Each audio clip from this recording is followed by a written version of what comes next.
And also when you hear the heartbeat for the first time, wow. That's really awesome. Here you can see everything. There is a field of machines and a beep and like you can see the baby and it's much more fancy. 덴마크에서 온 소피입니다. 반갑습니다. To live in Korea? Yes. Not at all from the beginning. It was really surprised. Love to bring me here.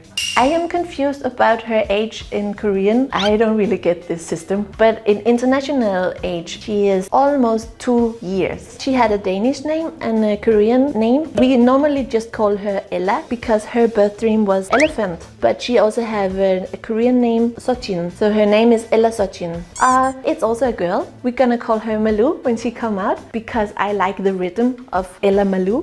And then I figure out it means where the sea meets the sun, like in the horizon. And her birth dream is Bomkore. So we have two big animals, Bomkore and Kokiri. I thought I was going to die. Really serious, because you remember in the beginning of Corona, it was really terrifying and I feel really sick. I was not at all thinking about getting pregnant, and after I got pregnant, I vomiting like crazy. And then I took a test, but the test didn't say positive because it was too early to take the test. So I was thinking, no, I'm not pregnant. And then I feel sick just for a week. I was really sick, so I thought I was going to die. I really saw my whole life passing. I was really happy, but I was also like, then I can't drink beer and coffee. So I went to the shop and buy all the beers without alcohol to like test which one I like the most, and then I could buy that for the rest of the period, was my idea. Then the next day or day after I got nausea. I couldn't drink any of these beers, so my husband has to drink 13 different beers without any alcohol in. This is my book. 나는 한국에서 임신했다.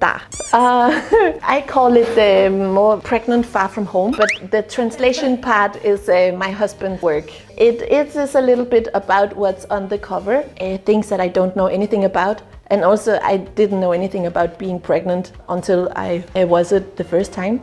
So there's a lot of secrets, pregnant secrets that nobody talks about because it can be embarrassing to talk about. But this is a sample of my Instagram. That channel is my diary. So I draw what I do every day when I'm pregnant. As soon as I did it in the beginning, people were really cheering up when I talked about something that was difficult. So the story is about how to be pregnant in Korea. There is a huge difference from the Danish system to the Korean system, because here you can go as often as you want to check up on your baby, and I have the impression that some moms are doing it almost every week. But in Denmark you only have 3 times to come and check, and it's more like a medical, like when the baby is this much, then you can check for this sickness or something. So it's totally free in Denmark, completely free, all this hospital system, but there is like a limit of visiting, where here you get some support money that you can use every time. Yeah, so it's not 100% free, but there is some money here in Korea. I think it's good for first-time moms that they can come as often as they want, because that makes it less strange what's going on. I also think if there is like something you are worried, if you're worried, then it's good to come more often, because then it can be very frustration, I think, or scary to go home if you have many worries. But I have had really easy pregnancy, so it's not that necessary to see. But it's always cozy to see and say, yeah, hi. It was amazing. And also when you hear the heartbeat for the first time, wow.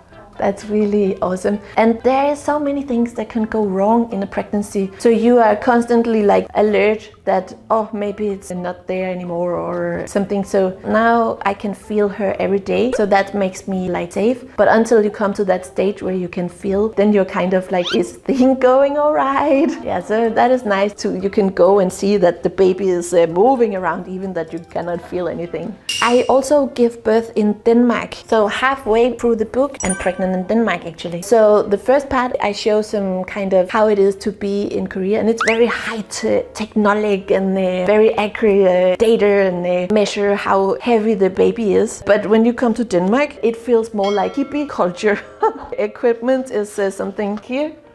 This is a machine like radio. They listen to the heartbeat and then they just measure with a measure tape how big the belly is, and then they kind of feel, she must be 3.5 kilos. And that's how it goes on in Denmark, where here you can see everything. Yeah, very old-fashioned hippie culture. There is a field of machines and a beep, and like you can see the baby, and it's much more fancy.